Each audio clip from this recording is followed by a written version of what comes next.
तोहा विठ्ठल बरवा, तोहा विठ्ठल बरवा.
આજને બોલો અબોલો ને મરો ને આજને બોલો અબોલો ને મરો ને આજને બોલો આબોલણે મરોને આજને બોલો આબોલણે મરોને આજને બોલો અબોલો ને મરો ને આજને બોલો અબોલો ને મરો ને આજને આસોને નસલે જને આમાં આસોને નસલે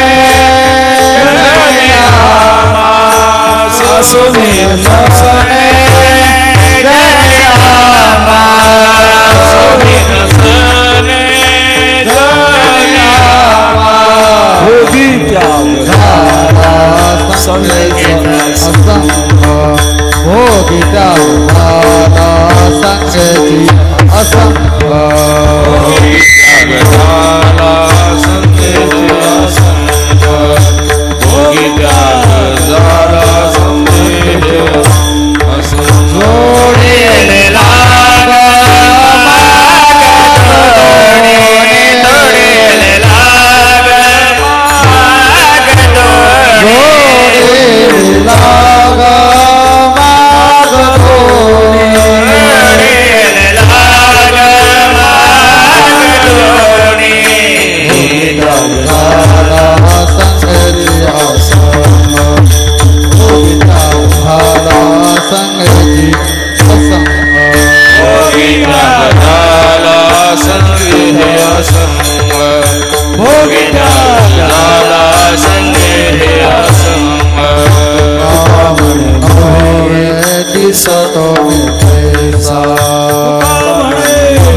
इकडे या इकडे कैसा कुसने ते कुसा पांडुरंगा कुसने ते कुसा पांडुरंगा कुसने ते कुसा पांडुरंगा कुसने ते कुसा पांडुरंगा भोगिता झाला संगचा भोगिता झाला संगचा भोगी त्याग झाला संदेह संग भोगी त्याग झाला संदेह संग तुडे लाग मागदोणे लाग मागदोणे तुडे लाग मागदोणे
मरुनिया देने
लाग माग दोने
आबोलणे मरोनिया जिने आसोने नसने जनिया महा भोगे त्याग झाला संगेच असंग तोडी येले लाग मागदुनी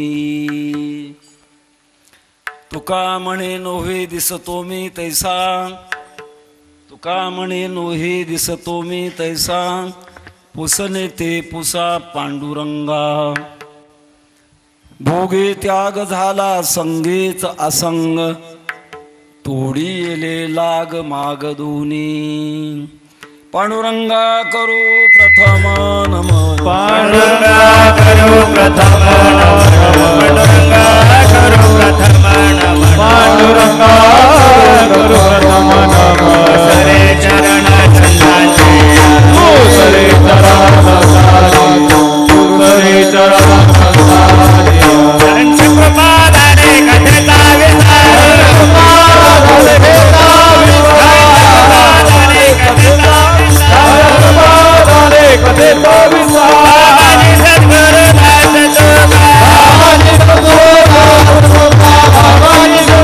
दास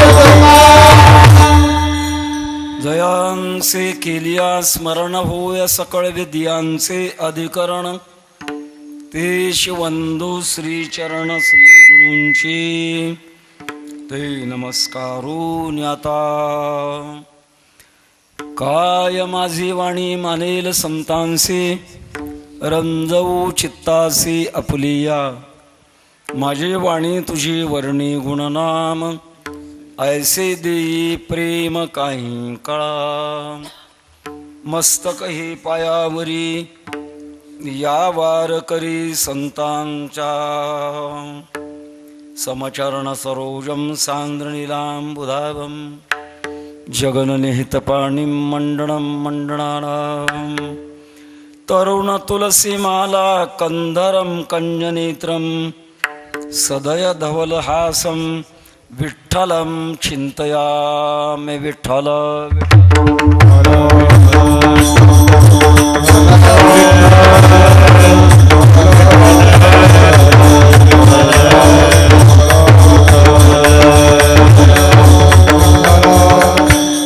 बोलवा बोलणे मरोनिया जिने आसोने नसने जनी आमा भोगे त्याग झाला संगीचा असंग तोडी येले लाग माग दोनी अनंत कृपा सागर भगवत पूज्यपाद जगदोद्धारक जगद्गुरु श्री तुकोबाराय उपस्थित संत महंत भाविक सज्जन माता भगिनी बालक बालिका टाळकरी मृदंग वादक चोपदार बाबा विनेकरी ऑपरेटर साहेब सर्वांना अंतःकरणपूर्वक वंदन.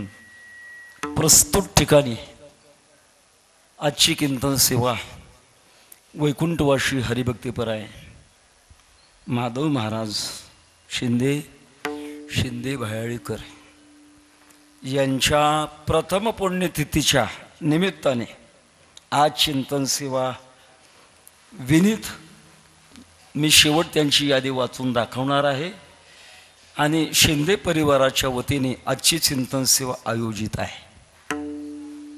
आपल्या भारतीय संस्कृतीमध्ये संस्काराला फार मोठं महत्त्व आहे.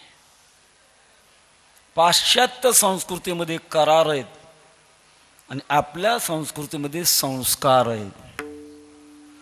बाहेरून असतात ते करार आणि आतून असतात ते संस्कार. आपल्या संस्कृतीप्रमाणे कोणती वस्तू स्वीकारत असताना तिच्यावर संस्कार करतो आणि नंतर मग स्वीकारतो. जेवायला बसल्यानंतर पुढे अन्न आलेलं आहे. अन्न हे पूर्ण ब्रह्म आपली भावना असते. हातामध्ये थोडं पाणी घेतो. ब्रह्मार्पणम ब्रह्मावीर ब्रह्माग्नो ब्रह्मणा होतम ब्रह्मैव तेन गंतव्यम ब्रह्मकर्म समाधीना. पुढे आलेल्या ताटातल्या अन्नावर आपण संस्कार करतो. आता हॉटेलमध्ये जाणारे संस्कार करतात का नाही करतात हे मला काहीच माहिती नाही, कारण अजून हॉटेलची पायरी चढलो नाही. ऐकलं की पायातला चप्पलही काढत नाहीत. नाही त्या विटाळा खंड सोवळा भाग वेगळा आहे. पण आपण संस्कार करतो. त्वदीयम वस्तू गोविंद तुभ्यमेव समर्पवे. नका श्लोक येऊ द्या, नका मंत्र येऊ द्या, अंतःकरणात भावना धारण करावी. भगवान तुमच्या कृपेने हा प्रसाद मला प्राप्त झालाय, तुम्हाला अगोदर समर्पण करतो आणि नंतर मी ग्रहण करतो. एवढं तरी भावना ठेवता येते. संस्काराकरता बोलतोय. आपल्या संस्कृतीमध्ये 16 संस्कार आहेत एकंदर. पहिला संस्कार आहे गर्भाधान संस्कार, जातकर्म संस्कार, मधुप्राशन संस्कार, आदर्श दर्शन संस्कार, नामकरण संस्कार, कर्णवेद संस्कार, अन्नप्राशन संस्कार. असे संस्कार वाढता वाढता तारुण्यात आल्यानंतर योग्य झाल्यानंतर पाणीग्रहण संस्कार म्हणजे लग्न. आणि आयुष्य संपल्यानंतर अंत्यसंस्कार. या अंत्यसंस्काराचे टप्प्यात आपल्या संस्कृतीमध्ये दोन पद्धती आहेत, दहन विधी आणि दफन विधी. दफन म्हणजे पुरणे, दहन म्हणजे ते शरीर अग्नी नारायणाला समर्पण करत. माणसाचं आयुष्य जेव्हा संपतं, कारण जन्माला येत असतानाच आपण आयुष्य घेऊन आलेलो आहे. सांख्य शास्त्रामध्ये एक वचन आहे, सतिकर्म मूले विपाको जात्यायुर्भोग. हा जात, आयुष्य आणि भोग जन्माला येत असतानाच घेऊन आलो. किती आपण जगणार आहोत.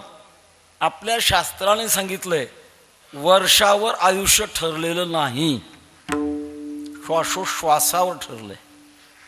जन्माला आल्यापासून तो शेवटपर्यंत आपले श्वासोश्वास किती असणार आहेत हे पहिल्यांदाच नेमलेले आहे. आणि त्याचा परिणाम असा की आपल्या श्वासोश्वासावर आपल्याला नियंत्रण करता येतं. गंमत अशी आहे, आयुष्य मोजावया बैसला मापारी, तुकारे व्यवहारी संसाराच्या. घडी घडी काळ वाट याची पाही, अजून किती आहे अवकाश. वाट पाहतो काळ, किती राहिले शिल्लक, किती राहिले शिल्लक. काय श्वासोश्वास. आणि आयुष्य जर संपलं असेल तर, आयुष्य सरले आहे तरी औषधे काहीच नव्हे, येत एकची उपयोगाचा हे परमामृत. तेव्हा आपलं आयुष्य आपल्याला टिकवता येतं. आपली संस्कृती आहे महाराज. कसं टिकवता येतं? आयुष्य श्वासोश्वासावर अवलंबून आहे. जन्माला आल्यापासून मरेपर्यंत आपले श्वासोश्वास किती असणार हे ठरलेले आहे. आणि त्या श्वासोश्वासाचा खर्च आपण कसा करतो याच्यावर आपलं देखील पुढची गणना अवलंबून आहे. शास्त्रकारांनी सांगितलेलं आहे, श्वास सहज होणं वेगळं आणि वाढणं वेगळं. माणूस बोलायला लागला की त्याचे श्वासोश्वास वाढतात, आणि माणूस अधिक झोपायला लागला की त्याचे श्वासोश्वास वाढतात. म्हणजे वजाबाकी होते. ज्याला अधिक काळ जगायचे त्याने कमी बोलावं आणि कमी झोपावं.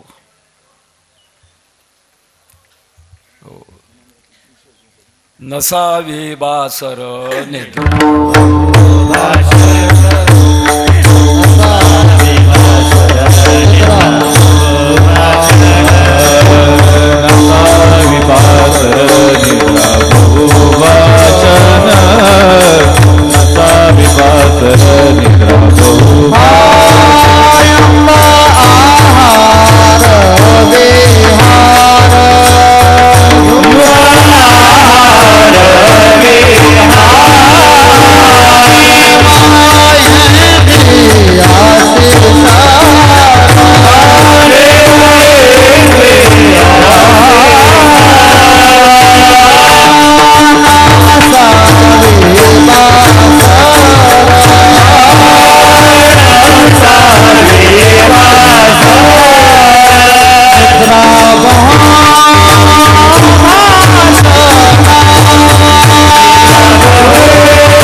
सहज बोलण्यामध्ये शास्त्र बाहेर आलेले.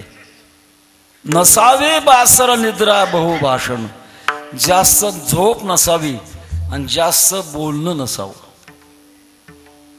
फक्त अपवाद आहे कीर्तनकार.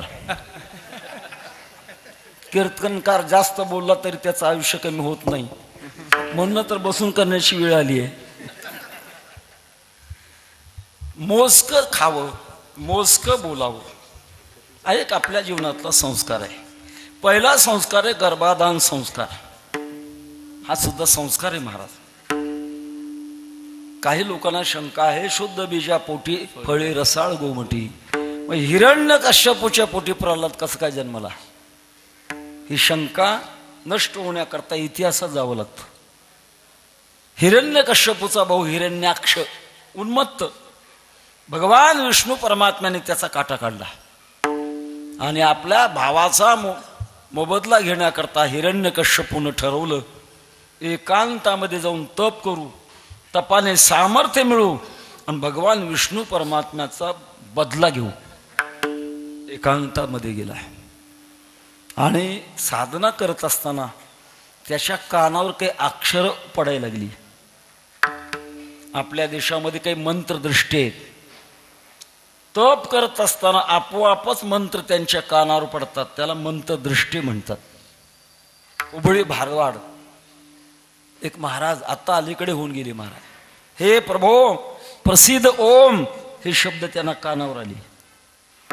मंत्र तसा एक मंत्र कानावर येऊ लागला. ओम नमो भगवते वासुदेवाय, ओम नमो भगवते वासुदेवाय. दैवी वाणी अंतःकरणामध्ये आनंद होऊ लागला. बघता बघता त्याला आठवण आली, हे तर माझ्या शत्रूचं नाव आहे आणि त्याचं नाव माझ्या कानावर पडायला लागलंय. तपश्चर्या करण्याकरता मुहूर्त चुकलेला असावा. परत आला वेळ रात्रीची. पत्नीने विचारला, हो तुम्ही दीर्घ तपश्चर्या करण्याकरता गेला होतात आणि लागलेच आलात, काय सांगू तुला? माझ्या कानावर अशी काही अक्षरं पडली की माझ्या अंतःकरणामध्ये आनंद होऊ लागला. समाधी अवस्थेकडे मी चाललो असं बोलतात त्या काळात सहयोग झाला म्हणून प्रल्हाद जन्माला आला. विठ्ठल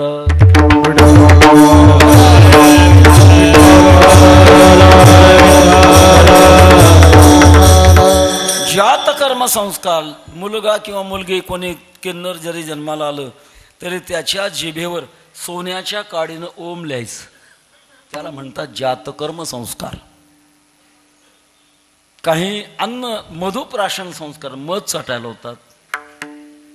आदर्श दर्शन आरसा दाखवतात. नामकरण नाम ठेवतात. कर्णवेद कान टोचतात. असे संस्कार होता होता शेवटी आयुष्य संपल्यानंतर देह पडतो आणि पडल्यानंतर पुढे संस्कार चालू होतात.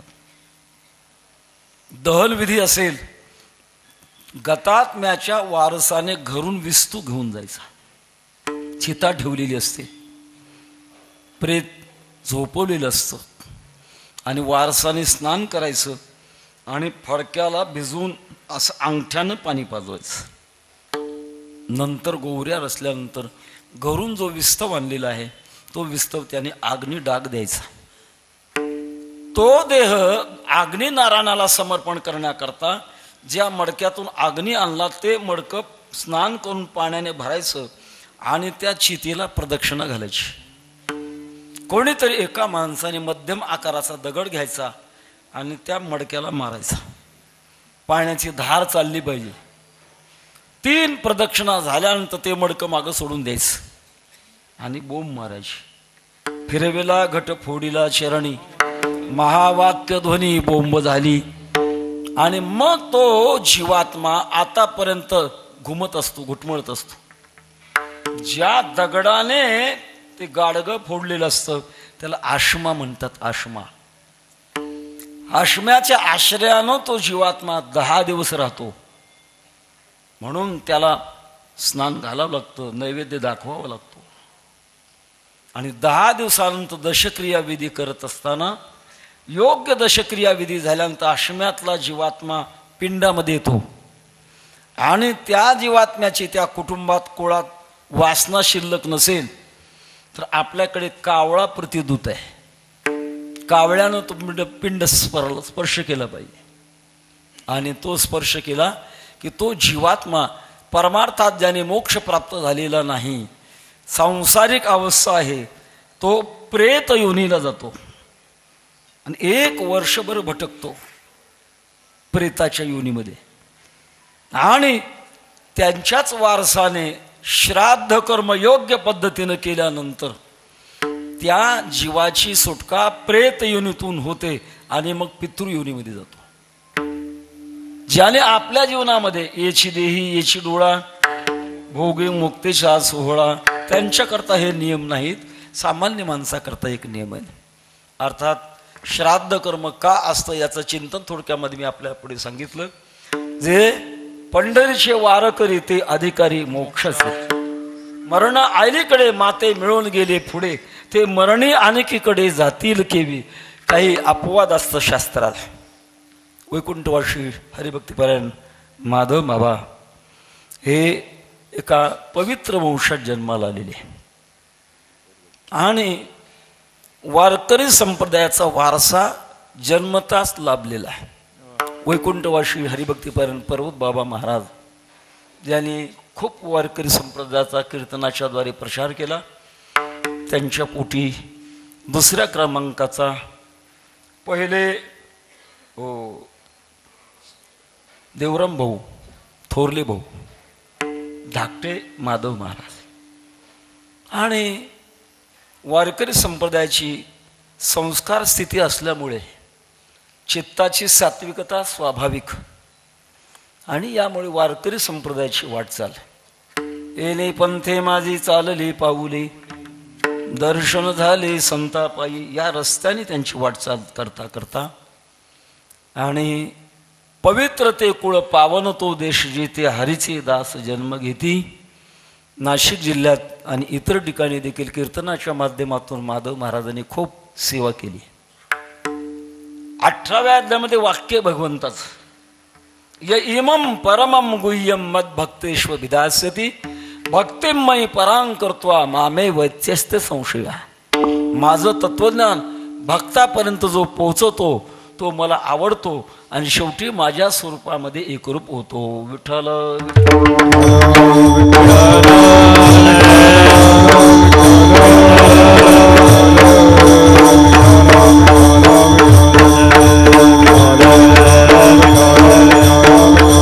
आणि नियम असा आहे की जीवनमुक्त अवस्था जरी प्राप्त झाली तरी वेदशास्त्राचं उल्लंघन त्यांनी करू नये. आपल्याला इतिहास माहित आहे, जेव्हा निवृत्तीनाथ ज्ञानोबाराय सोपान काका मुक्ताबाई यांना आळंदीच्या ब्राह्मणांनी वाळीत टाकलं. तुमची मुंज करणार नाही आणि करायचे असेल तर पैठणला जाण शुद्धीपत्र आणा. ज्ञानोबाराय तयार झाले, पण निवृत्तीनाथ म्हटले ज्ञानोबा आपण का अशुद्ध आहोत, कशा करता शुद्धीपत्र आणायचंय. तेव्हा ज्ञानोबाराय सांगतात, हो जीवनमुक्त ज्ञानी जरी झाले पावन प्रत्यवाय आहे अशास्त्री चालता पावन अवस्था जरी झाली, पावन अवस्था जरी झाली.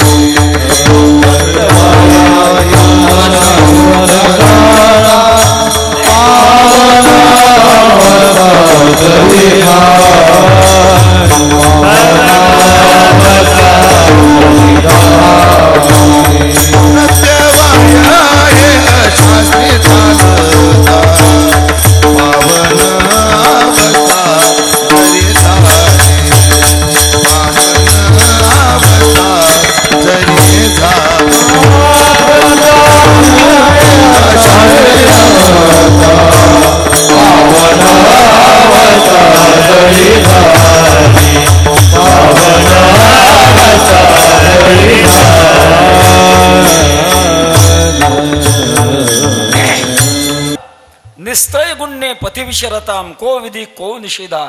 शास्त्र सांगतंय, पण संतांचं पाऊल त्याच्या पुढचं आहे. प्रत्यवाय आहे अशास्त्री चालता पावन अवस्था जरी झाली, मुक्त अवस्था जरी झाली ते शास्त्राच्या प्रमाणे चालावं लागतं. या नियमाप्रमाणे आज प्रथम पुण्यतिथीच्या निमित्ताने आजची चिंतन सेवा आयोजित आहे आणि त्या चिंतन सेवेकरता आपण जगद्गुरु तुकोबारायांचा जीवनमुक्त अवस्थेतलं चिंतन मांडणारा एक अभंग, 3 चरणाचाच अभंग आहे, तो आपल्या पुढे स्वीकारलेला आहे. जीवाचा विचार जर केला, जगात 3 प्रकारचा विचार करता येतो. एक जडाचा, जीवाचा आणि देवाचा. आता जडाचा विचार करत असताना आपल्या उपयोगाकरता आणायचं एवढाच त्याचा विचार आहे. जीवाचा विचार करत असताना मात्र कोहम कथमिदम जातम को वै कर्तास्य विद्यते उपादानम किमस्ति विचार सोयमी दृशा. मी कोण आहे मी हा कोण करावा विचार म्हणे ज्ञानेश्वर निवृत्तीचा. तेव्हा हा विचार करावा लागत असतो. जडाचा विचार करत असताना त्याचा वापर कसा करायचा याच्याकरता त्याचा विचार करायचा आहे. ऐकलेला प्रसंग आहे. हायड्रोजन बॉम्ब बनवायचा होता वैज्ञानिकांना. त्याच्याकरता हिऱ्याचं भस्म लागत होतं. आता हिरा त्यालाच म्हणतात आयरनीवर जर ठेवला आणि बडवला आयरनीत तरी घुसेल नाही तर घाणात तरी घुसेल. तो फुटत नाही. फुटला तर मग तो नकली आहे. आता त्याचं चूर्ण करायचं कसं याच्याकरता भरपूर त्यांनी प्राचीन ग्रंथ शास्त्रीय ग्रंथ चाळले. कुठंही उपाय मिळाला नाही. योगायोगाने त्यांना जगद्गुरु तुकोबारांची गाथा सापडली. आणि गाथा वाचत असताना एक अभंग आढळला. ढेकणाच्या संगे हिरा जो भंगला कुसंगे नाडला साधू तैसा. त्यांनी प्रयोग केला आणि हिऱ्याचं भस्म करता आलं. एवढे उपकार म्हणून त्यांचं तुकोबारांचं मंदिर बांधलेलं आहे आणि प्रत्येक वर्षी बीज साजरी करतात एका वाक्याकरता. सांगतो याच्याकरता की जडाचा विचार आपल्या उपयोगाकरता आहे याच्यापेक्षा जास्त नाही. पण जीवाचा विचार करत असताना मुळात आपण कोण आहोत, का आलो, या देहात आपण आलो, पूर्वी कोण होतो, पुढं काय, अतीत आणि अनागत ज्ञानाचा विचार करावा लागतो. अतीत म्हणजे झालेलं, अनागत म्हणजे होणारं. याला अतीत अनागत ज्ञान म्हणतात. जसं मृदंगाच्या क्षेत्रामध्ये अतीत 10 आणि अनागत 10 असतो. अतीत 10 म्हणजे सम मागं गेली आहे आणि पुढे 10 टाकून द्यायचा, याला म्हणायचं अतीत 10. अनागत 10 सम पुढच्या मात्र्यावर आहे आणि अगोदर 10 टाकून द्यायचं, त्याला म्हणायचं अनागत 10. का बरं? पखवाज वाजवणारे खोडकर असतात, इथले कोणीच नाही, बाहेरचे. गायकाला फसवण्याकरता आणि ते अतीत 10 अनागत 10 विचार करतात. विठ्ठल विठ्ठल 75-65 क्रमांकाची वॅगनर गाडी आहे, तिनं ट्रॉफिक जाम होते, तेवढी काढायची. 75-65 विठ्ठल.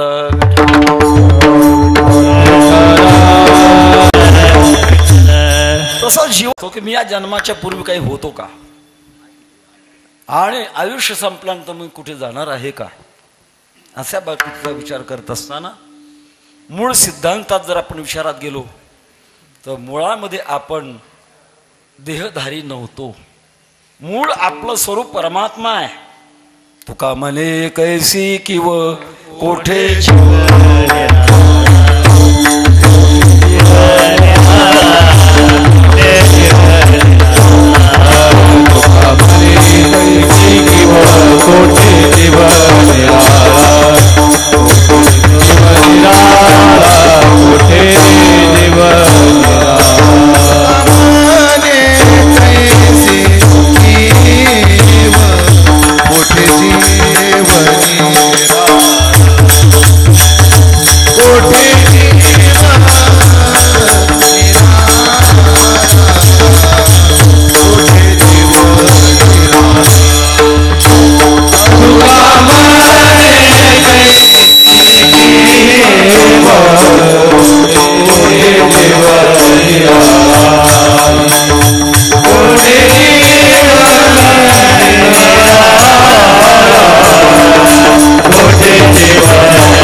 शंकराचार्य सांगतात जीवो ब्रह्मैव नापर.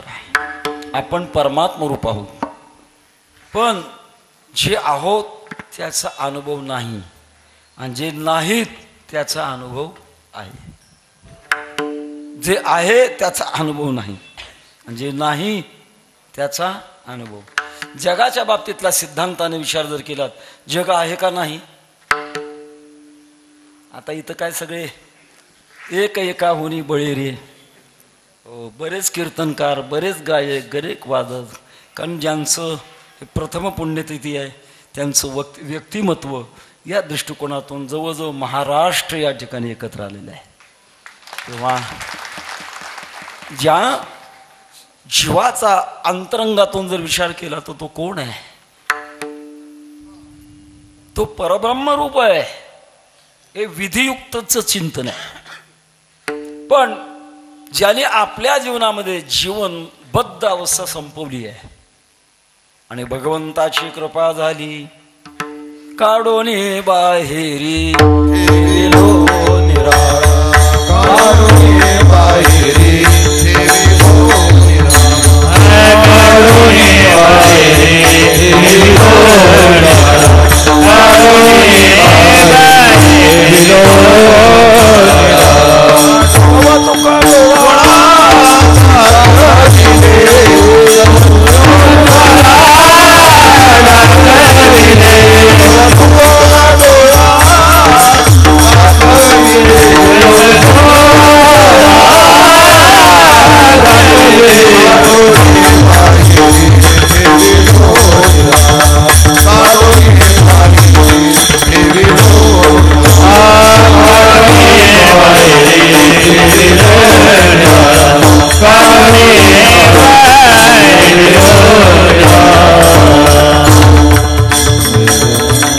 परमात्म्याची कृपा झाली आणि या मायेच्या मोहाच्या जाळातून मला बाजूला काढलं आणि निराळा ठेवलं. याला म्हणतात जीवनमुक्त अवस्था. आपल्या जगाचा विचार करत असताना दोन प्रकार आहेत, एक व्यवस्था आणि दुसरी अवस्था. बाहेर असते ती व्यवस्था आणि आत असते ती अवस्था. अवस्थेकरता व्यवस्था आहे, व्यवस्थेकरता अवस्था नाही. बरं, व्यवस्था तरी कळते का हो? एखाद्याचा बंगला पाहिला, त्याच्या बँक बॅलन्स मध्ये किती बजेट आहे कळतं का? नाही कळत. कोणी पहा, माणूस इथं आलेल्या सगळ्याच माणसाच्या खिशात काहीतरी पैसे असणार आहेत, पण कोणाच्या खिशात किती पैसे काय कळतंय महाराज? काही नाही कळत. व्यवस्थाही देखील कळत नाही आणि कोणाची अवस्था काय आहे हेही कळत नाही महाराज. आपल्या जीवनामध्ये पाहिजे महत्वाची अवस्था आणि तिच्याकरता राबवायची व्यवस्था. पण काही वेळेला माणसं अवस्थेतच राहतात, व्यवस्थितच राहतात, अवस्थेकडे ते जातच नाही. देवधर्म सांधी पडले सकळ, विषय गोंधळ गाजत असे. पद, प्रतिष्ठा आणि पदार्थ याच्या मागेच लागलेले असतात. हे व्यवस्थेकरता आहे, पण याच्या नंतर मात्र अवस्था मात्र तीही देखील कळत नाही महाराज. बाहेरून अवस्था काय करणार आहे महाराज? बहिरंग वेगळं आणि अंतरंग वेगळं. छोटा दृष्टांत आहे. राजा जनक राजमंचकावर झोपले होते. स्वप्न पडलं, भिकारी झाले, झोळी बांधली, गावभर फिरले, चतकोर भाकरीचा तुकडाही मिळाला नाही. आणि जाग आली थोड्या वेळात, अरे मी तर राजमंचकावर झोपलोय आणि अनुभव भिकारीपणाचा आलाय. मग हे खरं का ते खरं? शंका निर्माण झाली. आपल्या भारतीयामध्ये एक स्वप्न शकुन शास्त्र आहे. आपल्याला काय स्वप्न पडतात हे काही अंशात भवितव्य आपल्याला कळवलेलं असतं. स्वप्नामध्ये जर आपण आंबा खात असू तर समजायचं आपले चांगले दिवस येणार आहेत, कारण आंबा शुभ फळ आहे. स्वप्नामध्ये आपण जर हत्तीवर बसल्याचा अनुभव आला, कमीत कमी सरपंच तरी होणार आहोत. सत्ता मिळवण्याचं सूचक हत्तीवर बसणे बरं का उमेश महाराज. सत्ता मिळण्याचं संकेत हत्तीवर बसणे. आणि एखाद्या वेळेला स्वप्नामध्ये काळा दाताचा मनुष्य दिसला तर समजायचं संपला. राजा जनकाला वाटलं हे स्वप्न पडलंय कशाचं सूचक आहे. अनेक दरबारामध्ये विद्वान असायचे महाराज. मंडलेश्वर, महामंडलेश्वर, महंत 108, 1008 वेगळ्या वेगळ्या पदवीचे. अनेकांना जनक राजाने विचारायचं, महाराज हे खरं का ते खरं? प्रश्न समजून द्यायचा नाही. का? समजून दिलं तर कोणी सांगल, पण जो सर्वज्ञ आहे त्यालाच माझा खरा प्रश्न समजेल. म्हणून प्रश्न बदलायचाच नाही. हे खरं का ते खरं? कोणालाही कळना, हेही कळना आणि तेही कळना. सद्भाग्यानं अष्टावक्र मुनी दरबारात आले होते. 8 ठिकाणी वाकडे होते. आईच्या उदरात असताना आपल्या बापाची चूक काढली होती. राग आला आणि पत्नीच्या पोटावर लात मारली म्हणून 8 ठिकाणी वाकडे झाले, असा इतिहास आहे त्यांचा. अष्टावक्र मुनी आल्यानंतर त्यांना प्रश्न विचारला, महाराज माझा प्रश्न हे खरं का ते खरं? अष्टावक्र मुनी सर्वज्ञ होते. सांगितलं, राजा विचार कशाला करतो? जसं ते तसं हे. ते म्हणजे स्वप्न, हे म्हणजे मायेनं बनवलेलं जग. स्वप्नीचे चैले जाईल,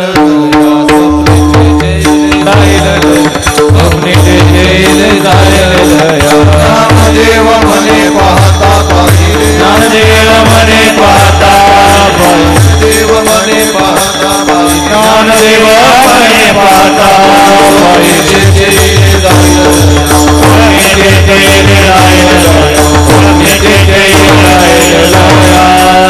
ही समजूत ज्यांची दृढ झाली आहे आणि भक्ती मार्गाने चालता चालता आत्मकृपा झाली, शास्त्रकृपा झाली, गुरुकृपा झाली आणि भगवत कृपा झाली. भगवत कृपा झाल्यानंतर आतली अवस्था बदलते. अवस्थेच्या काही पायऱ्या आहेत, शास्त्राने सांगितलेल्या. सुविचारणा, तनुमानसा, सत्वापत्ती, असंशक्ती, पदार्थाभाविनी, तुर्यगा, उन्मनी, शुभेच्छापासून अवस्था आहेत. चांगली इच्छा निर्माण होणं, चला कीर्तन ऐकायला जाऊ असं वाटलं सुद्धा एक इच्छा आहे, ही अवस्थाच आहे. शुभेच्छा आहे, सुविचारणा, चांगला विचार करणं. अशा अवस्था प्राप्त होता होता भगवत कृपेने उन्मीलन अवस्था प्राप्त झाली. आणि उन्मीलन अवस्था प्राप्त झाल्यानंतर संपूर्ण जगाला याची गरज आहे. आपण जर नाही सांगितली ती जगाला कळणार नाही. या पवित्र हेतूने जगद्गुरु तुकोबारा आपल्याला उच्च अवस्था प्राप्त झाली. तिचं चिंतन अभंगाच्या पहिल्या चरणात. बोलो अबोलने मरोनी याजीने, बोलो अबोलने मरोनी याजीने, बोलो अबोलने मरोनी याजीने, बोलो अबोलने मरोनी याजीने, बोलो अबोलने मरोनी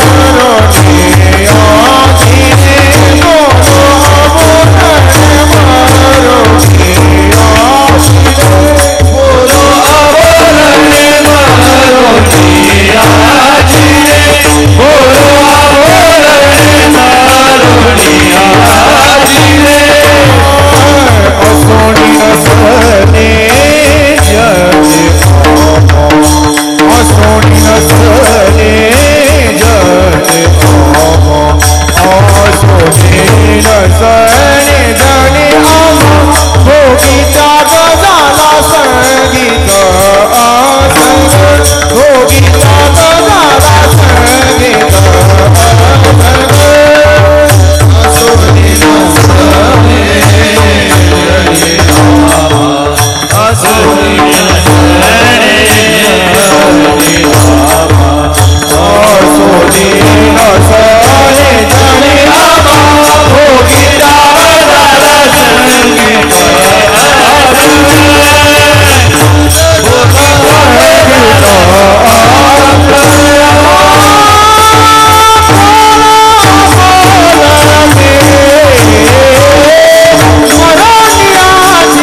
भावातलं चिंतन आहे. कूट त्याला म्हणतात. शब्द कळतो, अर्थ कळतो, पण भाव कळत नाही, त्याला म्हणतात कूट.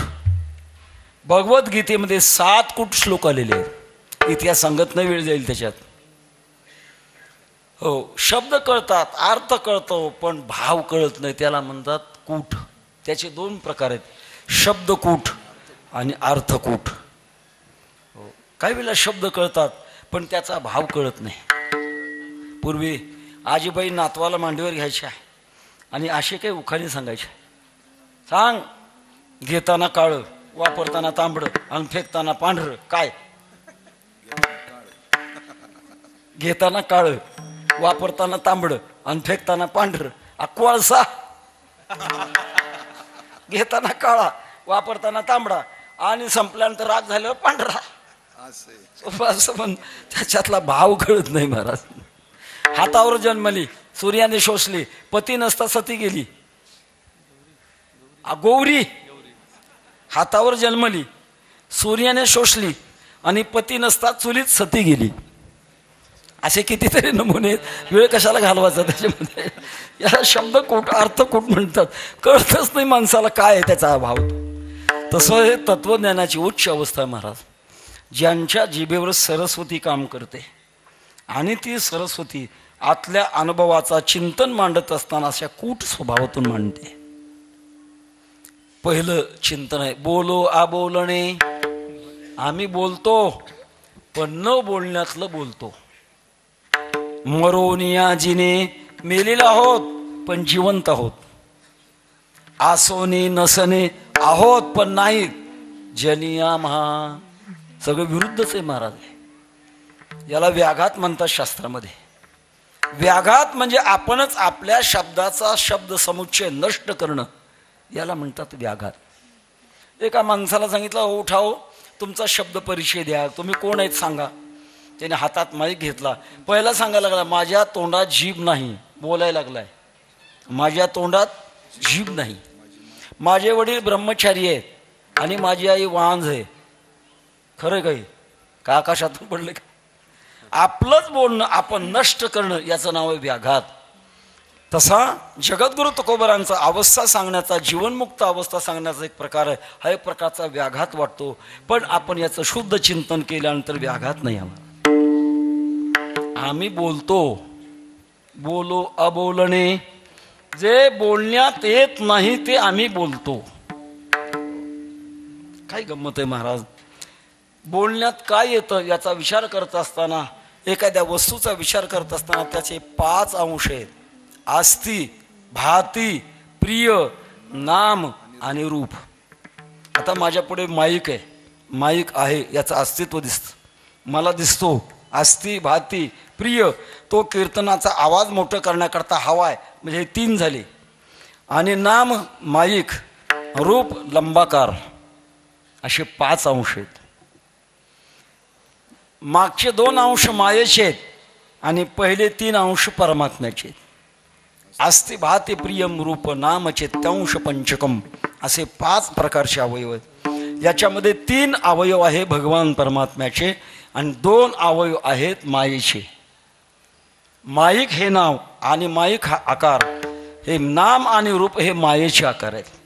शब्द चालतो कुठं?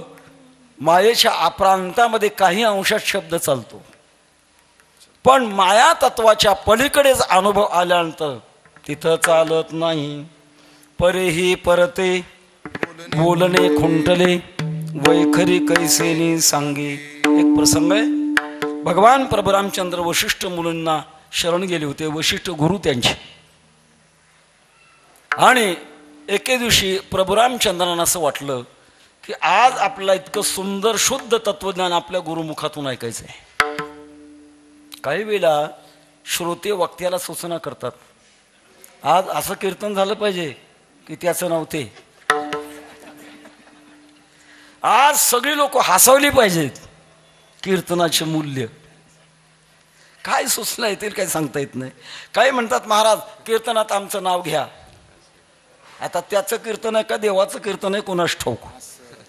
भिन्न भिन्न सूचना येतात. तसं प्रभू रामचंद्राने सांगितलं, देवा गुरु महाराज आज असं मला ऐकायचंय की ज्याच्या पलीकडे कुठलं तत्वज्ञान नाही अशा प्रकारचं तत्वज्ञान मला ऐकायचंय. वशिष्ठ मुनीने ऐकलं, तोंडातून एक शब्दही बाहेर नाही. 5 मिनिटं झाले, 10 मिनिटं झाले, अर्धा तास झाला. गुरोस्त मौनम व्याख्यानम शिष्या प्रच्छिन्न संशया. गुरुनं मौन धरायचं आणि शिष्यांचे सगळे शंका नष्ट व्हायचे. प्रभू रामचंद्र विचार करतात, मी जो प्रश्न विचारलाय त्याने ऐकलाय, सांगण्याची त्यांच्यात धमक आहे, पण अजिबात बोलत नाही. याचा अर्थ असा, उच्च तत्वज्ञान बोलण्यात येत नाही म्हणून बोलत नाहीत. विठ्ठल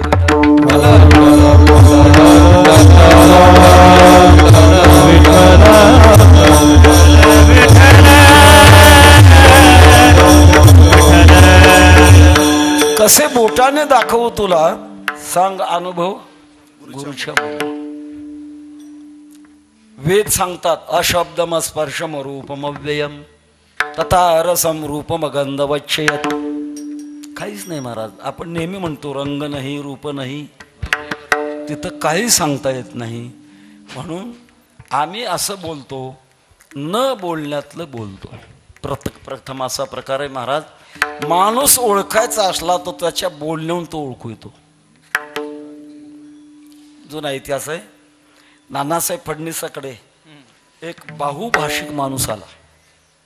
बुद्धिमान होते ते, फक्त धैर्य कमी होतं म्हणून आर्देशाने युद्ध कसं करावं चांगलं सांगत होते, पण स्वतः युद्धभूमीवर गेल्यानंतर हातातले तलवार कधी गळून पडली कळतच नव्हतं, धैर्यच नव्हतं, म्हणून त्यांना आर्देशाने म्हणायचे. असा एक बहुभाषिक नानासाहेब फडणवीसाकडे आला आणि सांगितलं, फडणवीस साहेब, तुम्ही फार बुद्धिमान आहात हे मला कळालं. मला काही भाषा येतात, त्या सगळ्या भाषा मी तुमच्याकडे दाखवतो. माझी मातृभाषा कोणती तेवढी ओळखा. त्याने आपल्या आपल्या भाषा बोलायला सुरुवात केली. हिंदी व्यवस्थित, कानडी व्यवस्थित, इंग्रजी व्यवस्थित, तामिळी व्यवस्थित, सगळ्या भाषा व्यवस्थित बोलू लागला. गुजराती व्यवस्थित सगळ्या बोलू लागला, मराठी बोलू लागला. फडणवीसांनी सांगितलं, नानासाहेब फडणवीस सांगितलं, एक काम करा, तुम्ही आज माझ्या घरी मुक्कामाला थांबा. तुम्हाला काय आवडतं ते भोजनाकरता तयार करतो. आज माझ्या घरी झोपी जा आणि मग तुम्हाला तुमची मातृभाषा कोणती तो सांगतो. आपल्याकडे मातृभाषा म्हणजे आई बालपणापासून शिकवते, तिचं नाव आहे मातृभाषा. आता आम्ही नेहमी फिरत असल्यामुळे खानदेशमधली भाषा ओळखू येते, विदर्भातली ओळखू येते, नाशिक जिल्ह्यातली ओळखू येते. भिन्न भिन्न भाव असतात. आमच्या मराठवाड्यातली राठ भाषा तीही ओळखू येते. त्या भाषेतून माणूस कोणत्या भागातला तेव्हा ओळखू येतो, तेव्हा त्याला चांगलं आवडीचं भरपूर खाऊ पिऊ घातलं आणि चांगली झोपायची व्यवस्था केली. गाढ झोपी गेल्यानंतर थंड पाणी आणलं आणि त्याच्या तोंडावर मारलं. मारल्याबरोबर सूंछे सूंछे सूंछे सांगितलं, तुझी मातृभाषा गुजराती आहे. बोलण्यातून माणूस कळतो कोण आहे हा. मानस जाणे जे भोगे जाणे जे केले पूर्व, झाड जाणे जे फुले, मानस जाणे जे बोले, भोगे जाणे जे केले पूर्वजन्मीचे. या दृष्टिकोनातून बोलण्यातून पहिल्यांदा आपला परिचय देतात. आम्ही असं काही बोलतो, बोलो आबोलणे, जे काही बोलण्यात येत नाही ते बोलतोय. शुद्ध परमात्मा तत्व बोलण्यात येतच नाही महाराज. फार झालं ते अभंगाचा विचार करत असताना हे सगळे शब्द अतद्व्यावृत्ती आहेत.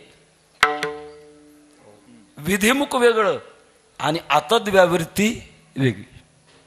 सुंदरते ध्यान उभे विटेवरी, करकटेवरी ठेवूनिया, राजस सकुमार मदनाचा पुतळा, रविशशी काळा लोपलिया. विधिमुक्तातला आहे. आणि उपाधी वेगळी, तुम्ही निर्विकार, काहीच संसार तुम्हा नाही. ज्ञानोबारासारखा महात्मा म्हणतो, मला कळना हो, नेनो ब्रह्म मार्ग चुकले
मला अतद्व्यावृत्ती अतद्व्यावृत्त्यायाम चकितिमभिधत्ते श्रुतिरपी. वेद सुद्धा असा नाही असे अतद्व्यावृत्तीनं सांगतो. ज्ञानोबारांनी जुना दृष्टांत दिलेला आहे. न सांगणेवरी बाळा पतीशी रूप करी, बोल निमाने पणे विवरी अचर्षते. जुना काळ, मर्यादेचा काळ. दिवाळ सणाला जावई घरी आलेले आणि जिच्या घरी हे सगळे आलेली मंडळी, त्याची मित्रमंडळी बैठकीत बसलेली, तिच्या मैत्रिणी लग्नाला जाऊ शकल्या नव्हत्यात म्हणून त्या मुलीलाच विचारू लागल्या, तुझा पती कोण आहे सांग बरं. सांगता येईना मला. फेट्यावाला नाही, टोपीवाला नाही, पिवळ्या टोपीवाला होय म्हणत नाही, नाही म्हणत नाही, समजून घेतात तोच आहे. आता व्यावृत्त्यायम चकितिमभिधत्ते श्रुतिरपी. वेद सुद्धा श्रुतेने तेने म्हणते एक गोविंदू रे. असा नाही. कार्यरूप दिसतंय ना, जसं पंचमहाभूत आहेत तसा भगवान परमात्मा नाही. आणि याचं मूळ कारण असणारं माया तत्व तसाही भगवान परमात्मा नाही. दोनदाच नेती असं न बोलण्यात आम्ही बोलतोय. झाले मग पोट केला गड्यानी बुबाट. गोपाळाची हीच भाषा आहे. ए रे नारायणा बोलो आबोलण्या खुणा. वासुदेवामध्ये बोल आबोलणे बोले जागे बाहेर आतनी दिली. जे बोलण्यातलं येत नाही ते आम्ही बोलतो. ग्रंथराज ज्ञानेश्वरी न बोलण्यातलं बोलणे. जगद्गुरु तुकोबरांची गाथा न बोलण्यातलं बोलणे. श्रीमद भागवत न बोलण्यातलं बोलणे. असं आम्ही बोलो आबोलणे मरोनिया जिने.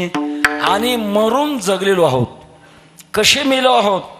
तुका म्हणे घालो जीव पणाच्या जाऊ त्या मायरा निजाची, जाऊ त्या मायरा निजाची.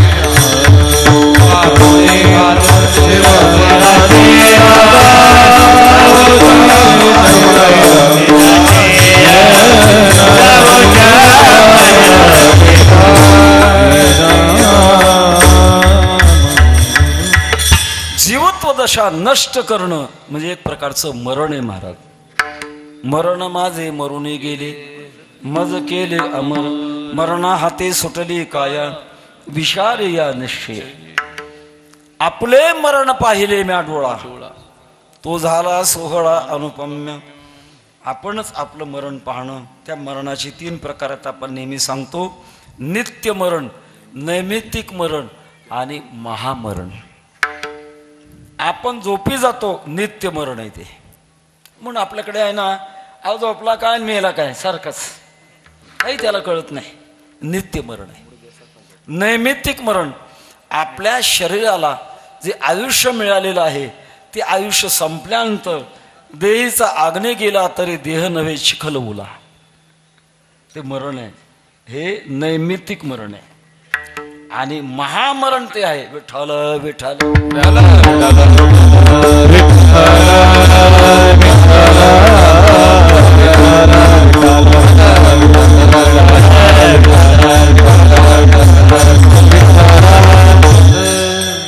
आज महाराष्ट्रात कोणी इतर ठिकाणी कीर्तनकार राहिलेत का नाही कोणास ठाऊक. बरं एक आहोनी बळी रे. माझ्यापेक्षा मोठे मोठे विद्वान माणसं आहेत, पण आम्ही म्हणत असतो खुज्या रुमण्यावर भार जास्त पडतो. असू द्या, आमचं चिंतन चालू आहे. बोलो आबोलणे मरुनिया जिने. महाराजांचा 3 चरणाचा अभंग आहे. आम्ही न बोलण्यातलं बोलतोय आणि मेलेलो आहोत आणि जिवंत आहोत. कशाने मेलेलो आहोत? जीवदशेने मेलेलो आहोत. जीवदशा आमची संपलेली आहे. भगवान परमात्म्याच्या कृपेने जीवत्व दशा संपल्यामुळे पण उरलेलं आयुष्य आमचं शिल्लक राहिलेलं आहे. याला जीवनमुक्त अवस्था म्हणतात. 3 अवस्था: बद्ध अवस्था, जीवनमुक्त अवस्था आणि विदेहमुक्त अवस्था. बद्ध अवस्था सगळा प्रपंच आवडणं. जीवनमुक्त अवस्था परमात्म्याची कृपा झाल्यानंतर अज्ञानातून बाहेर निघणं आणि आत्मस्वरूपाचं अखंड अशा प्रकारचं चिंतन राहणं. नष्टो मोह स्मृतिर्लब्धा तत्प्रसादान्मयाच्युत स्थितोस्मी गतसंदेह करिष्ये वचनं तव जीवन मुक्त अवस्था. आणि ज्या वेळेला त्या महात्म्याचा देह प्रारब्ध आहे तोपर्यंत राहतो आणि प्रारब्ध संपल्यानंतर पडतो, तेव्हा त्या जीवात्म्याचं हृदय त्याचा स्फोट होतो आणि परमात्म्याच्या रूपाशी एक होतो. याचं नाव आहे विदेह मुक्ती. विठ्ठल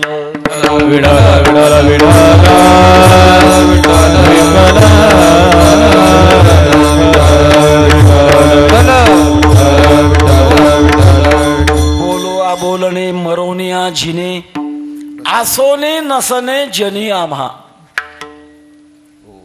आम्ही आसून नसल्यासारखे आत्मस्वरूपाने आहोत आणि माया स्वरूपाने पाहिलं तर नसल्यासारखे आहोत. कारण मायेचा संबंधच राहिलेला नाही. दोन्ही एकरूप अशा प्रकारची अवस्था झाली आहे.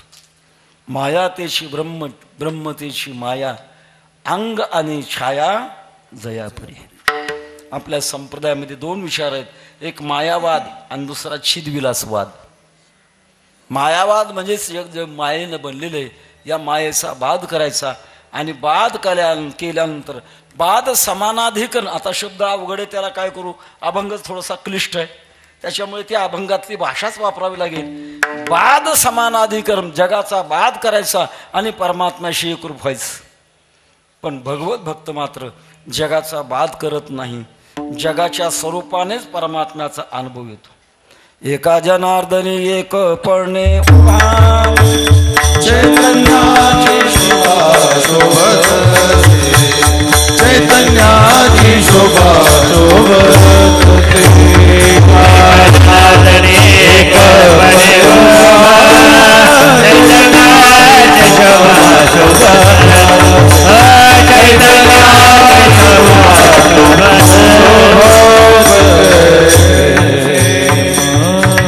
ज्ञानोबाला म्हणतात, जग असिकी वस्तू प्रभा, जन नव्हे अवघा जनार्दन. बाध करून जगाला परमात्म्याकडे पाहायचं नाही. परमात्मा मया ततमिदम सर्वम जगद व्यक्त मूर्तीना. हा जो छिदविलासवाद आहे त्याच पद्धतीप्रमाणे आसोने नसने जनी आम्हा. माया परमात्म तत्वाप्रमाणे आम्ही आहोत आणि माया तत्वाप्रमाणे आम्ही नाहीत. असं आसोने नसने जनी आम्हा. आणखी आमच्या जीवनातलं कर्तृत्व आणि भोक्तृत्व कसं आहे, अभंगाच्या दुसऱ्या चरणात. भोगी त्याग झाला संगीत भोगी त्याग झाला संगीत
त्याग झाला संगीत तोडी येले लाग माग दोन्ही.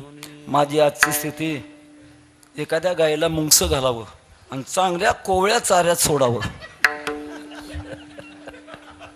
तसं झालं. एवढी सगळी अनुकूलता आहे. पण आज मला मर्यादा घातलेली, अगोदर सूचना आली आहे, मधली चाल झाली पाहिजे. कारण महाराष्ट्रातले मोठे मोठी मंडळी, गायक मंडळी बोलवलेले आहेत. आणि विशेष म्हणजे आज चंद्रग्रहण आहे. 12:15 12:30च्या आसपास वेध लागतो आणि आपण सूर्यचंद्रादि ग्रहणे येवोनी करती पारवणे का माता पिता मरणे अंकित जे दिवस, असं दोन्ही योग आज आहे. त्या दृष्टिकोनातून आपण वेळेला मर्यादित घालणार आहोत. भावार्थ संपला असं समजून भजन करूया. मधली चाल होईल आणि नंतर पुढचं चिंतन होईल. विठोबा रखुमाई, विठोबा रखुमाई, विठोबा रखुमाई, विठोबा रखुमाई, विठोबा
बसून कीर्तन करतोय.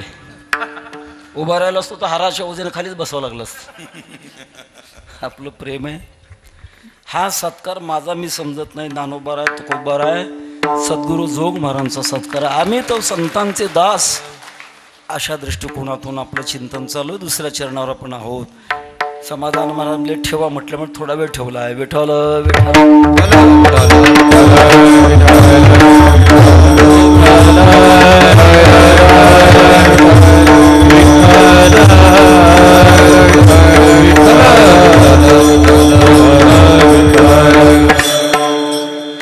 बारकाव्यानं जर चिंतन केलं शास्त्रोक्त पद्धतीनं तर पहिल्या चरणात कर्तृत्व नाही अशा प्रकारचं चिंतन आहे. बोलवा बोलणे मरोनिया जिने आसोने नसने जनी आमा. आम्ही करते नाहीत. दुसऱ्या चरणात आम्ही भोगता नाही. जीवाच्या अवस्थेमध्ये काही वेळा तो कर्तृत्ववान असतो आणि काही वेळा भोक्तृत्ववान असतो. शास्त्राच्या सिद्धांताप्रमाणे जीवाने करता होऊ नये आणि जीवाने भोगता होऊ नये. जीवाने साक्षी व्हावं. उच्च अशा प्रकारची अवस्था आहे. साक्षी म्हणजे परमात्मा स्वरूपता. तसा भगवान परमात्मा तुम्ही ओ श्रीपती साक्षी असा. म्हणून करता झाला की त्याला भोगावं लागतं. इतकं सूक्ष्म शास्त्रे महाराज. आपण एवढी भाविक मंडळी या ठिकाणी संपूर्ण महाराष्ट्रातून एकत्र आलात. येत असताना आपल्या वाहनाच्या टायर खाली कितीतरी जंतू मेले असतील. कोण जबाबदार आहे त्याला?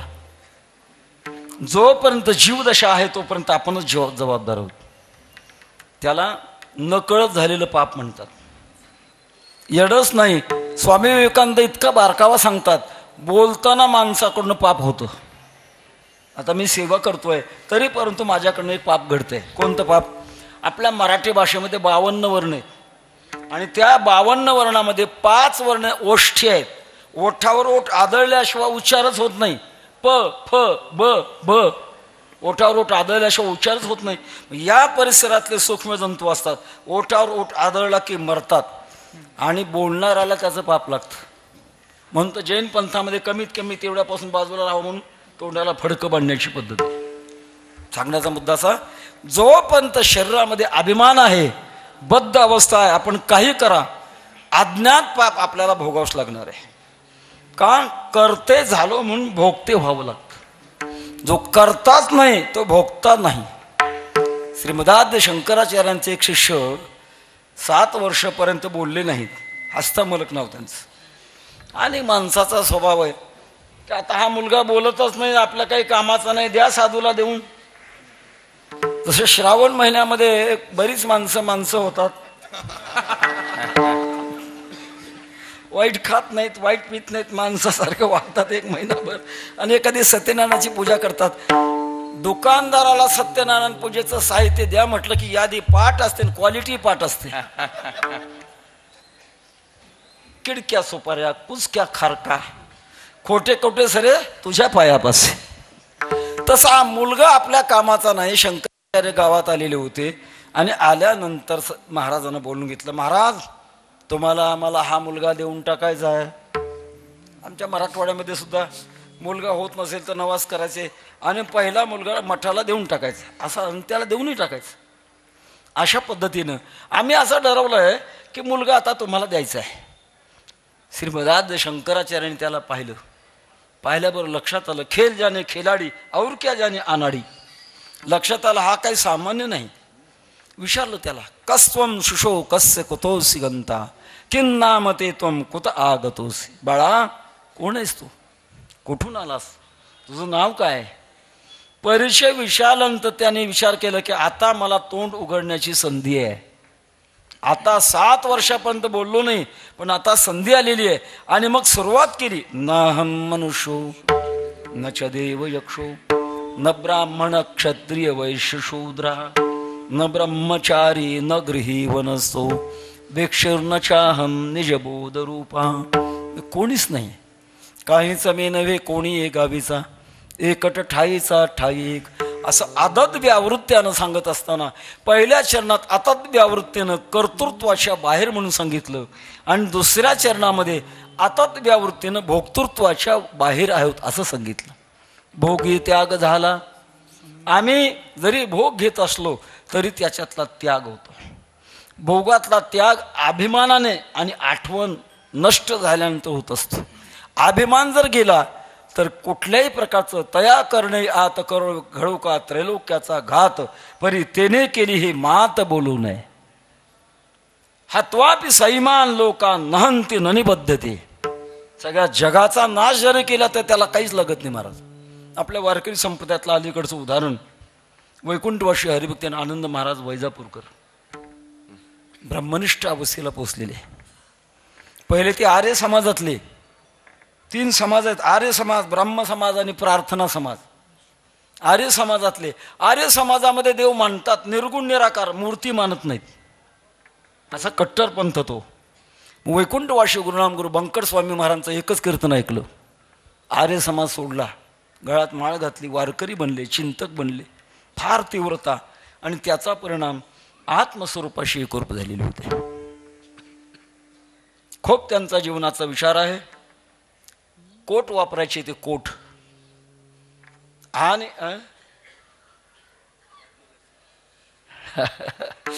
महाराजांनी त्यांना पाहिलं असेल, त्यांचे भाग्य ऐकलंय त्यांचं. गाथ्यातील जो अभंग कळत नाही तो वैजापूरकर महाराजांनी सांगायचा, एवढी पावर होती. झोपताना सुद्धा गाथा छातीवर घेऊन झोपायची. ज्ञानेश्वरी माझी आई आहे आणि गाथा माझा बाप आहे या वृत्तीवर असायची. तेव्हा कोट वापरायचे, आणि कोट्याला उवा जर झाल्या तर उलटा करायचा, उन्हात बसायचं, नखानं मारायच्या उवा. जवळचे सेवक म्हणायचे, महाराज आम्ही तुमच्या सेवे करतात ना, ज्या आमच्याकडं, आम्ही मारतो. आनंद महाराज म्हणायचे, नाही नाही नाही, तुम्ही मारलं तर तुम्हाला पाप लागेल, मी मारलं तर मला पाप लागत नाही. विठ्ठल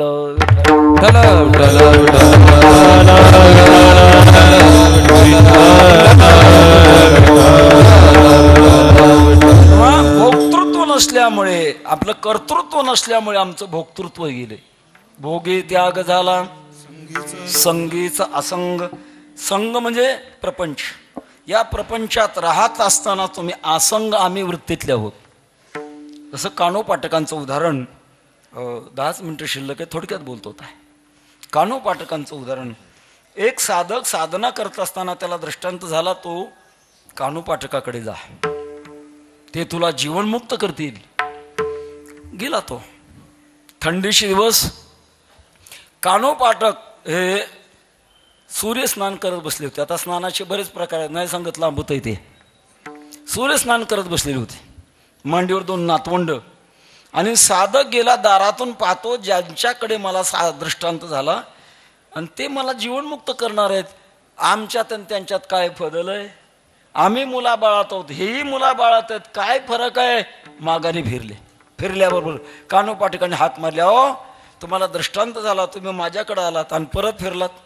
काय मोबाईलचा काळ नव्हता तेव्हा, लक्षात आलं काहीतरी अलौकिक शक्ती आहे. का चाललात? अहो तुम्ही मुलाबाळात, आम्ही मुलाबाळात, तुमच्यात आणि आमच्यात काय फरक आहे? कसले साधू तुम्ही? कानोपाठकाने दोन्ही मुलं उचलून आडात, अंगणात आड होता दिली टाकून. आता झालो का नाही साधू? आता माझ्या घरी स्नान करा, प्रसाद घ्या. तुमच्या घरी बालहत्या झालेल्या, तिथलं अन्न मी खाणार नाही खाणार. कानोपाठक गेले आडाजवळ, दोन्ही मुलांना हाका मारल्या आणि दोन्ही मुलं वर आली. आज केंदूरला ज्या आडात मुलं टाकली तो आड आहे, त्याच्यावर स्लॅब टाकलेला आहे, आणि पुजाराला प्रार्थना केली तर तिथलं तीर्थ काढून देतात. भोगी त्याग झाला, संगीच असंग. सगळ्यात राहत असताना सुद्धा मिथिलायाम प्रदग्धानाम नमे दहति किंचन, माझं काही जळत नाही, अशी असंग अवस्था प्राप्त झाली. भोगी त्याग झाला, संगीचा असंग. तोडियेले लाग माग दोन्ही. लाग म्हणजे संबंध. आम्ही जगातले संबंध तोडलेत. तुका म्हणे माझी नव्हती ही कोणी, एका चक्रपाणी वाचून या. एक आमचं नातं जर असेल तर फक्त भगवान परमात्माशी नातं. सकाळी गोत माझे पंढरी सजाण, बाप रखमा देवरू विठ्ठलाची आण. विठ्ठल बाप माय चुलता, विठ्ठल भगनी आणि भ्राता, विठ्ठले विन चाड नाही गोता, तुका म्हणे आता नाही दुसरे. असं आम्ही संबंध तोडले, मनातून संबंध तोडले. आणि माग जे जीवदशा प्राप्त होत असताना ज्या मागातून अर्थात ज्या पद्धतीतून आम्ही आलो होतो, तो माग सुद्धा शिल्लक ठेवला नाही. माग म्हणजे खुणा. विश्व घेऊन गेला मागेसी, तया चोराते कवनत के येऊसी. ज्या परमात्म्याने विश्व निर्माण केलं पण आपला माग सुद्धा शिल्लक ठेवला नाही, तसं आम्ही आमच्या जीवनामध्ये संबंध ठेवला नाही आणि माग सुद्धा ठेवला नाही. मग महाराज हे नाही ते नाही ते नाही म्हणतात, आम्हा कसं समजायचं? उत्तर अभंगाच्या शेवटच्या चरणात. तुका म्हणे नोहे दिस तुम्ही तैसा,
कामने नोहे दिसतो मी तैसा कामने नोहे दिसतो मी तैसा उसने ते पुसा पांडुरंगा उसने ते पुसा पांडुरंगा भोगता झाला संगीत संग भोगी त्याग झाला झाला संगीत संग उसने पुसा पांडुरंगा उसने पुसा पांडुरंगा भोगी त्याग झाला संगीत भोगी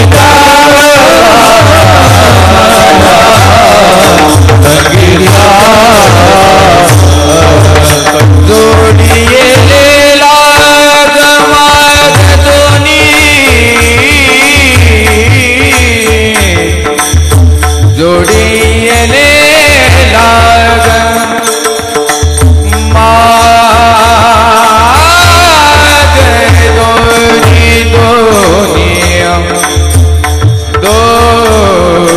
दोनी दोनी जोडिये लेला गमाग तोड़िए ले लाग माग दोनी तोड़िए ले लाग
माग दोनी तोड़िए ले लाग माग दोनी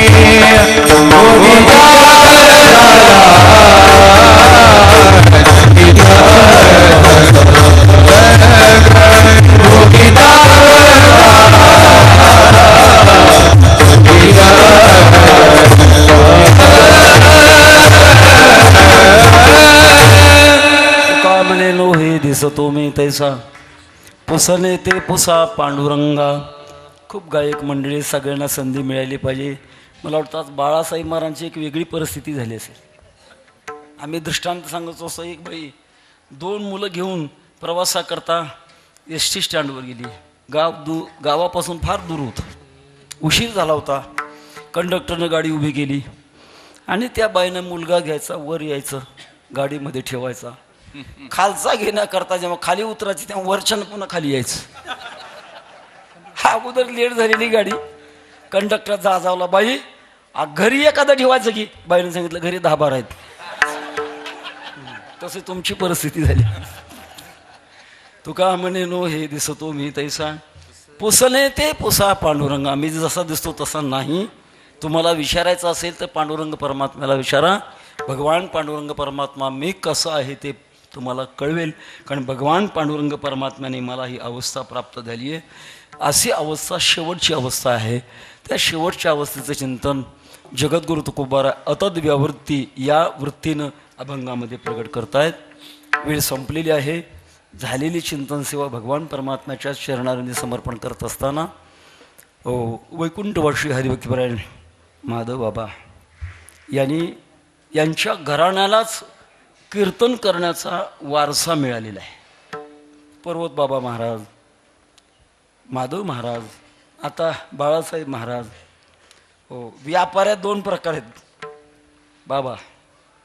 काही व्यापाराला बाजारपेठेमध्ये जाऊन माल आणावा लागतो. काही व्यापारी असे भाग्यवान असतात, घर बसल्या त्यांना फोन केला की माल मिळतो. तसा प्रकार आहे. त्या दृष्टिकोनातून महाराजांनी आयुष्यभर वारकरी संप्रदायातलं चिंतन जगापुढे मांडत गेले. एक दृष्टिकोनातून पाहिलं तर कीर्तनकार आणि साधकत्व या 2 गोष्टीची बेरीज ज्यांच्या जीवनामध्ये आहे. आम्ही सांगत असतो कोणावर टीका करायचं नाही, पण वस्तुस्थिती लपवायची नाही.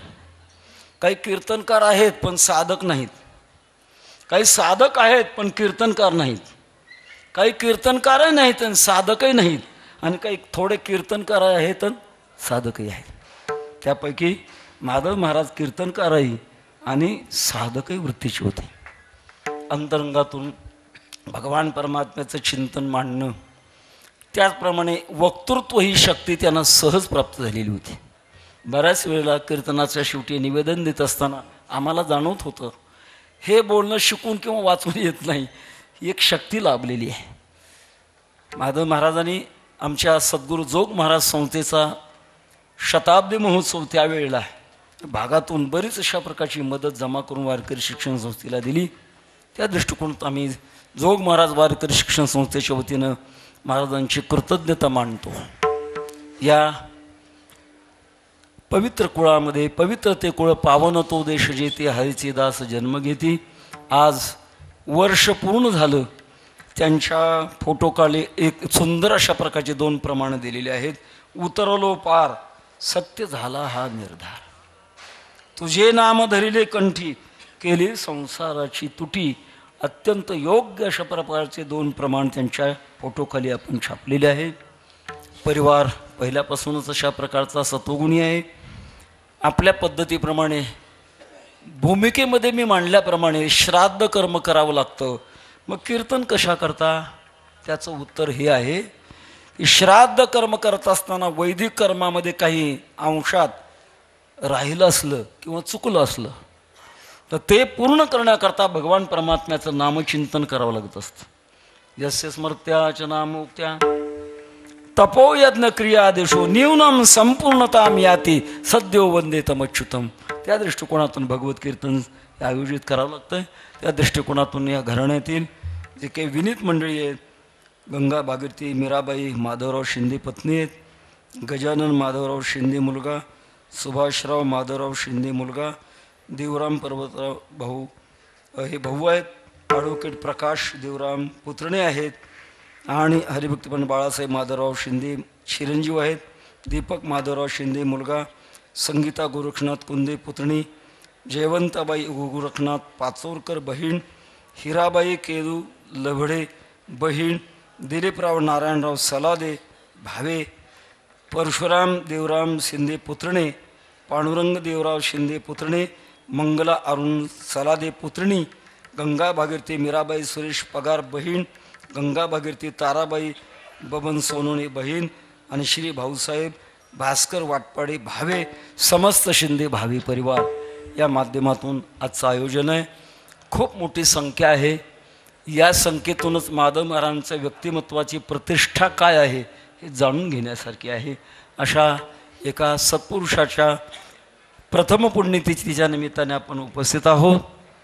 पुण्यतिथीला सगळ्यांना श्रद्धा समर्पण करण्याची एक इच्छा असते, पण भक्तीच्या मार्गातून भगवान परमात्म्याचं नामचिंतन करावं आणि ते पुण्य त्यांना समर्पण करावं ही सगळ्यात मोठी श्रद्धांजली आहे. म्हणून सर्वांनी हाताने टाळी, मुखाने भगवंताचं चिंतन करूया. रामकृष्ण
तुझे देणे तुझ्या समर्पणे पायी झालो उतराई पांडुरंगा.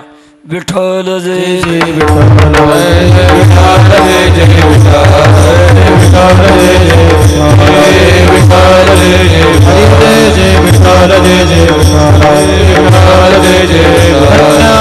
निवृत्ती देवा काय महिमा वर्णावा. समाधी त्र्यंबक शिखरी मागे शोके ब्रह्मगिरी. निवृत्तीनाथांचे चरणी शरण एका जनार्दनी. बोलिलेले कोरे वेडी वा पुढे भोकऱ्या